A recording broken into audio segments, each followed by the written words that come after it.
आज मैं आपको बिहार टॉपर का टाइम टेबल चुरा करके देने वाला हूं। जी हाँ प्यारे बच्चों, जो 2025 में बिहार टॉपर बनी थी प्रिया जायसवाल, जिसका कि 484 नंबर आया था पिछले साल, इसी का आज हम आप सभी को प्यारे बच्चों टाइम टेबल बताने वाले हैं कि आखिर ये किस टाइम पढ़ती थी, किस टाइम याद करती थी, किस टाइम रिवीजन करती थी, किस टाइम प्रैक्टिस करती थी। ये सारी जानकारी प्यारे बच्चों आज की इस वीडियो के आगे में आप सभी को बताने वाले हैं। आप सभी के दिमाग में एक प्रश्न उठता होगा कि भैया आखिर आप इसका टाइम टेबल को कैसे जाने। प्यारे बच्चों, मैं आप सभी को बता देना चाहता हूं, इसका जो है प्रिया जायसवाल का इंटरव्यू लिया गया था सर के द्वारा। ठीक है, आप उस वीडियो को जाकर के देख सकते हैं। विद्या डायनी पे भी शॉर्ट्स वीडियो में भी अपलोड है और प्यारे बच्चों यूट्यूब पे भी वीडियो सेक्शन में भी अपलोड है। ठीक है, आप लोग एज ए प्रूफ के लिए जाकर के देख सकते हैं। ये बताई थी, अपना टाइम टेबल बताई थी, और भी हम प्यारे बच्चों बहुत सारे इंटरव्यू देखे हैं, तभी हम रिसर्च निकाले हैं कि आखिर ये कौन सा टाइम टेबल को फॉलो करती थी, कैसे पढ़ती थी। वही टाइम टेबल प्यारे बच्चों आज की इस वीडियो के आगे में आप सभी को बताने वाले हैं। अगर आप भी 2026 में क्लास 12 बिहार बोर्ड से परीक्षा देने वाले हैं और आपका भी सपना है 400 प्लस नंबर लाने का, तो प्यारे बच्चों आज की इस वीडियो को आप लोग जरूर देखें। ठीक है, स्किप नहीं करें, क्योंकि अंत तक आप सभी को बताया गया है कि आखिर कैसे टाइम टेबल को फॉलो करना है अगर आपका भी सपना है 400 प्लस नंबर लाने का। पहले हम बता देते हैं प्यारे बच्चों, देखिए बिहार टॉपर यानी 484 नंबर प्यारे बच्चों इसका आया था, प्रिया जायसवाल का आया था।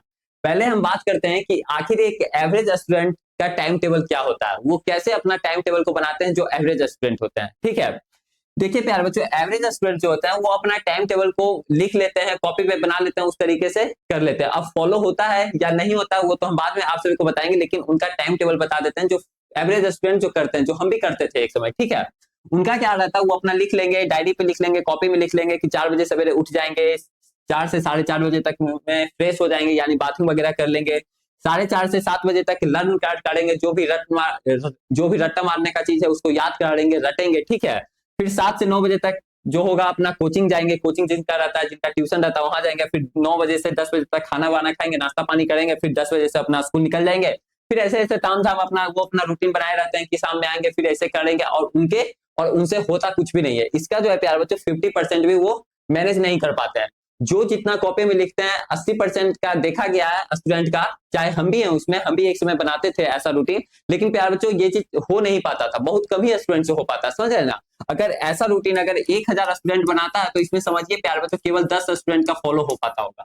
हम ये चीज मतलब कि एज ए एक्सपीरियंस से अपना ये अपना बता रहे हैं, क्योंकि बहुत सारे स्टूडेंट का ये प्यार बच्चों ऐसा हम देखे हैं कि रूटीन बनाए रहते हैं, दीवार में चिपकाए रहते हैं, दरवाजा पे चिपकाए रहते हैं, जिस रूम में पढ़ते हैं वहां पे चिपका देते हैं, सारा जगह चिपका देते हैं, लेकिन उनसे हो नहीं पाता। ठीक है, तो वही आज हम बताने वाले हैं कि आखिर आप सभी के लिए प्यार बच्चों बेस्ट टाइम टेबल कौन सा रहेगा। अगर आपका बैकलॉग ये लग चुका है, पीछे का सारा चीज छूट चुका है, वो आप कैसे ये मैनेज कर लीजिएगा, वही हम प्यारे बच्चों आज की इस वीडियो के आगे में आप सभी को सारा जानकारी बताएंगे। ठीक है, इसलिए आपका भी अगर सपना है 400 प्लस नंबर लाने का, तो प्यारे बच्चों इस वीडियो को आप लोग शुरू से अंत तक ध्यानपूर्वक जरूर देखें।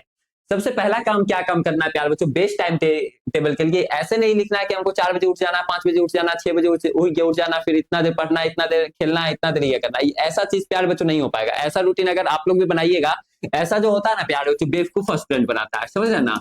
ऐसा एवरेज स्टूडेंट नहीं बनाता है प्यारे बच्चों, ऐसा जो होता है बेवकूफ स्टूडेंट बनाता है ऐसा रूटीन, ऐसा टाइम टेबल। ठीक है, आप जो है प्यार बच्चों ब्रिलियंट स्टूडेंट है, तेज स्टूडेंट है, आपको जो है इस तरीके से टाइम टेबल को फॉलो करना है। ठीक है, सबसे पहला जो पॉइंट आता है प्यार बच्चों सिलेबस डिवीजन। सिलेबस डिवीजन करने का मतलब क्या होता है, आप लोग समझ जाइएगा कि morning afternoon night syllabus division क्या मतलब है, ये हम प्यार बच्चों सारा कुछ बताएंगे। फिर 5वां पॉइंट में एक समझिए तो सरप्राइज चीज बताएंगे जो कि आप सभी के लिए काफी महत्वपूर्ण रहेगा, इसलिए आप लोग वीडियो को लास्ट तक देखें। सिलेबस डिवीजन करने का मतलब क्या हुआ प्यार बच्चों की देखिए अभी आप लोगों के पास कितना टाइम बचा हुआ है, केवल 4 महीना बचा हुआ है, 120 दिन केवल बचा हुआ है। ठीक है, क्योंकि अक्टूबर नवंबर दिसंबर जनवरी, समझ रहे हैं ना, सितंबर तो बीतने ही वाला है, या फिर समझ जाइए 125 दिन बचा हुआ है अगर अभी से आप वीडियो देख रहे हैं तो। मान लिया जाए प्यारे बच्चों 120 दिन जो बचा हुआ है, इसमें आप सभी को कैसे पढ़ना, अगर आप थोड़ा बहुत अभी तक पढ़ चुके हैं क्योंकि आप लोगों का हाफ ईयरली एग्जाम भी खत्म हो गया, तो प्यारे बच्चों अब किस तरीके से टारगेट फिक्स करना है, कैसे पढ़ना है, बैकलॉग को कैसे कंप्लीट करना है, जो पीछे का छूट चुका है उसको कैसे ये कंप्लीट करना है, ये हम सारी चीज बताएंगे। सबसे पहले वही काम करना है कि सिलेबस को डिवीजन कर लेना है, यानी कहने का मतलब जो भी आपका फिजिक्स में मान लिया जाए 14 चैप्टर है, केमिस्ट्री में इतना चैप्टर है, मैथ में इतना चैप्टर है, जो भी चैप्टर है, जो भी सब्जेक्ट में जितना चैप्टर है, उसको प्यारे बच्चों हर एक सब्जेक्ट में आपको एक इंपॉर्टेंट चैप्टर में उसको डिवीजन कर लेना है, यानी डिवाइड कर लेना है, डिस्ट्रीब्यूट कर लेना है। यानी फिजिक्स का अगर जो जो इंपॉर्टेंट चैप्टर है, जो कि 6 से 7 प्यारे बच्चों इंपॉर्टेंट चैप्टर होता है हर एक सब्जेक्ट में, ठीक है, उसको क्या काम करना है, पहले पढ़ना है।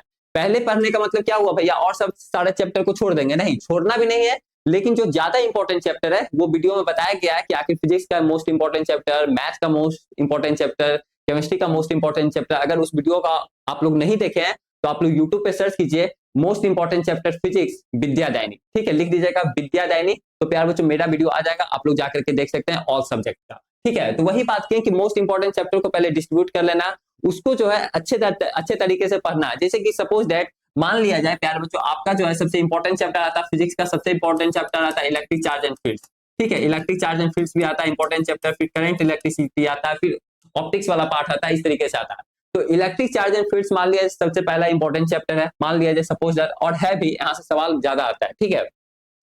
इलेक्ट्रिक चार्ज एंड फील्ड्स को कैसे पढ़ना है कि पहले हमको क्या काम करना है कि बुक से पढ़ना है। टॉपर विद्यार्थी ऐसे ही करती है, ठीक है, या करती है या करता है, जो भी टॉप बनता है ऐसे ही करता है, उसका टाइम टेबल यही होता है, चाहे वो स्टेट बोर्ड टॉपर बने या बिहार बोर्ड जो भी, या फिर डिस्ट्रिक्ट टॉपर बने, उसका टाइम टेबल का यही होता है रूटीन। क्या काम करता है कि जो भी मोस्ट इंपॉर्टेंट चैप्टर है उसको अच्छे तरीके से पढ़ता है, अच्छे तरीके से बुक से पढ़ता है, ठीक है। उसका पढ़ने के बाद फिर प्यार बच्चों ऑब्जेक्टिव क्वेश्चन लगाता है, कहां से, क्वेश्चन बैंक से, या फिर क्वेश्चन बैंक कौन सा, चैप्टर वाइज वाला जो क्वेश्चन बैंक आता है, टॉपिक वाइज वाला, ऐसा नहीं कि पूरा साल वाला जो आता है, ईयर वाइज वाला नहीं, ईयर वाइज वाला फिर नहीं बन पाएगा। जो चैप्टर अब आप पूरा चैप्टर पढ़े ही नहीं है और फिर आप क्वेश्चन बैंक लगाने रहिएगा, लगाने दीजिएगा ईयर वाइज वाला, तो वहां पे आपसे फिर सवाल नहीं बन पाएगा, क्योंकि सारा चैप्टर का उसमें मिक्स होता है। तो आपको क्या काम करना है कि चैप्टर वाइज वाला लेना है, टॉपिक वाइज वाला क्वेश्चन बैंक लेना। तो इलेक्ट्रिक चार्ज एंड फील्ड्स मान लिया जब पढ़ लिए, तो उसके बाद हमको क्या काम करना है कि प्यार बच्चों ऑब्जेक्टिव क्वेश्चन लगाना है या फिर सब्जेक्टिव क्वेश्चन लगाना है क्वेश्चन बैंक से।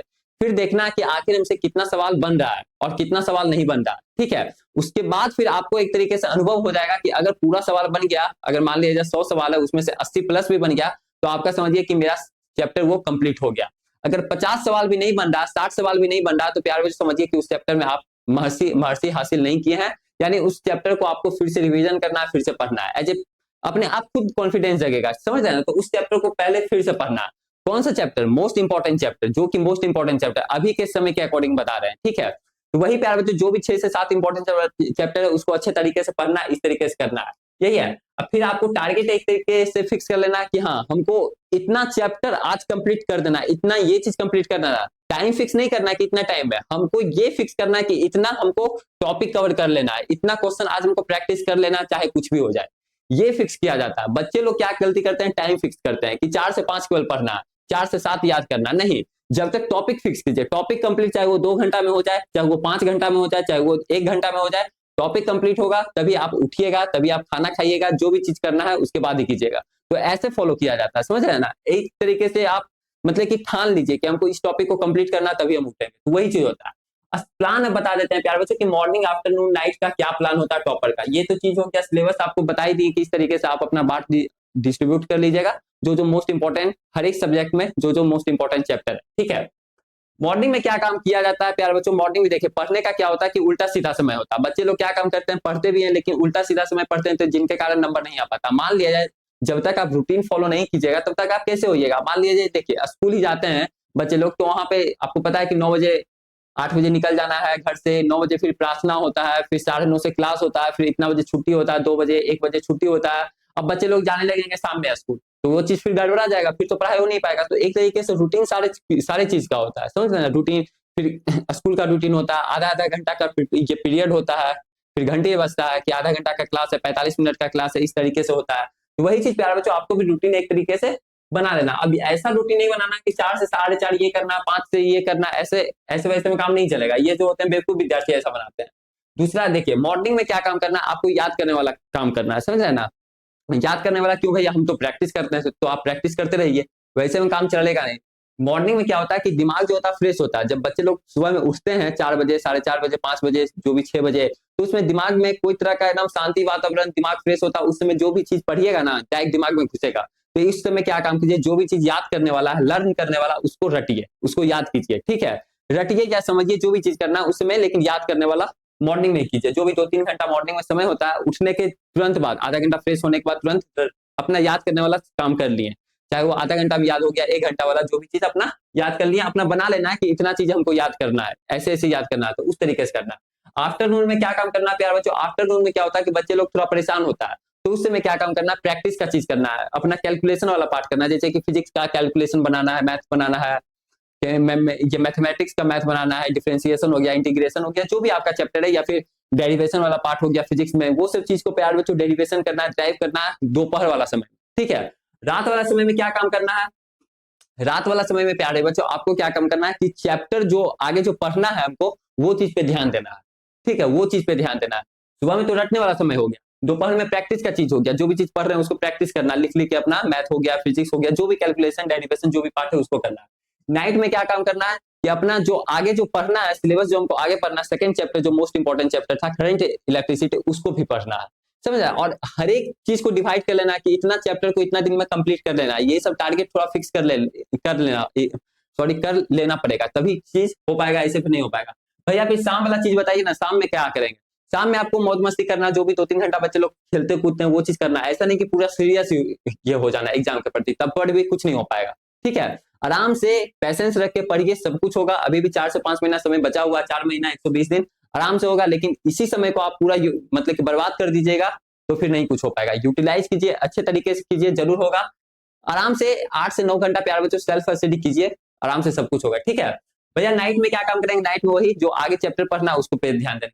भैया फिर बैकलॉग वाला जो है उसको फिर क्या होगा? बैकलॉग जो हो चुका है प्यार बच्चों, मैं आप सभी को बता देना चाहता हूँ, जो बैकलॉग आपका हो चुका है या फिर जो मोस्ट इंपॉर्टेंट चैप्टर नहीं है वो अगर छूटा हुआ है, उसको क्या काम करना है कि 2-3 दिन में या फिर संडे को या फिर 2-3 दिन में, 4 दिन होता है ना, कभी कभी मान लिया जाए नहीं कुछ पढ़ने का मन कर रहा, नहीं कुछ पढ़ने का मन कर रहा, या ऐसे करने का मन कर रहा है कि मेरा चैप्टर सब आगे सही चल रहा है, तो प्यार बच्चों पीछे का फिर ये करना है, समझ रहे हैं। बैकलॉग वो धीरे धीरे अपने आप कंप्लीट हो जाएगा, जब आप आगे पढ़ते रहिएगा सही तरीके से तो बैकलॉग अपने आप कंप्लीट होते जाएगा। बैकलॉग कर लेना है, बैकलॉग को कंप्लीट कर लेना है, फिर रिवीजन कर लेना है उसी में, मतलब कि 2-3 दिन में अपना जब भी टाइम मिले, जैसे संडे हो गया, सैटरडे हो गया, उस सब चीज में प्यार बच्चों बैकलॉग को कंप्लीट करते जाना है। बैकलॉग भी जब आप आगे पढ़ते रहिएगा ना तो बैकलॉग अपने आप भी कंप्लीट होते जाएगा, अपने आप दिमाग में मतलब तुरंत घुसने लगेगा, उसमें ज्यादा टाइम लगेगा नहीं, जो भी 2-3 चैप्टर आपका छूटा हुआ है।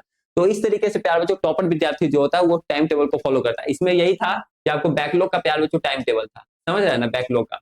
और जो बच्चे मान लिया जाए, जो बच्चे 2026 में मेरा गेस क्वेश्चन का हैंड रिटन नोट्स लेना चाहते हैं एज ए प्रूफ के लिए, क्योंकि हाफ ईयरली का जो एग्जाम हुआ था वहां से सारा क्वेश्चन आया था प्यारे बच्चों, जो हम टॉप 20 सब्जेक्टिव क्वेश्चन बताए थे एज ए वीडियो, मतलब वीडियो में, वो वीडियो को आप लोग जाकर के अभी देख लीजिएगा। वहां पे 8 से 10 क्वेश्चन प्यारे बच्चों मेरा ही वीडियो से आ गया था, केवल 20 क्वेश्चन में से, समझ रहे हैं, केवल 20 क्वेश्चन में से 8 से 10 क्वेश्चन प्यारे बच्चों आना कोई छोटी बात नहीं है, समझ रहे हैं ना। केवल 20 ही क्वेश्चन में से 8 से 10 क्वेश्चन आना समझिए तो बड़ी बात है एक तरीके से। तो इस तरीके से प्यारे बच्चों, और गेस क्वेश्चन का हैंड रिटन नोट से यहाँ से तो सारा सवाल मेरा ही आ गया था, चाहे वो ऑब्जेक्टिव हो चाहे वो सब्जेक्टिव हो। प्यारे बच्चों एज ए प्रूफ के लिए देखिए मेरा गेस क्वेश्चन का हैंड रिटन नोट्स ये तैयार है।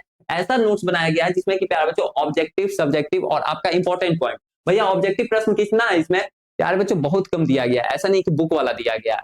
8 से 10 ऑब्जेक्टिव क्वेश्चन है हर एक चैप्टर में, और 6 से 7, 8 इस तरीके से आपका सब्जेक्टिव क्वेश्चन मिलेगा। ऐसा नहीं कि 15-20 सब्जेक्टिव क्वेश्चन है एक ही चैप्टर में, नहीं, 8 से 10, 6 से 7 इस तरीके से, जिस चैप्टर का ज्यादा वेटेज है उसमें एक तो वो प्रश्न ज्यादा है, समझ रहे ना। तो उस तरीके से प्यार बच्चों फुल्ली इसमें एनालिसिस किया है, काफी सुंदर राइटिंग में है, काफी आसान भाषा में लिखा हुआ है, जो कि आप सभी को अच्छे तरीके से समझ में आएगा। ये इंग्लिश मीडियम वाले बच्चे के लिए दिखाया जा रहा है, लेकिन हिंदी मीडियम वाले बच्चे के लिए भी प्यारे बच्चों ये तैयार है, ऑल सब्जेक्ट का, समझ रहे ना, all chapter wise all subject का पूरा चीज तैयार है। तो अगर आपको भी गेस क्वेश्चन का हैंड रिटन नोट्स प्यारे बच्चों लेना है तो आप लोग नीचे दिए गए नंबर पे आप लोग कॉल कर सकते हैं, डिस्क्रिप्शन बॉक्स में नंबर दिया गया है, नहीं तो आप लोग सिंपली इस नंबर पे कॉल कीजिए 7667140322 पे, ठीक है। इस नंबर पे प्यारे बच्चों आप लोग guess question hand written notes के लिए कॉल कर सकते हैं या फिर मैसेज कर सकते हैं, आपको जरूर मिलेगा।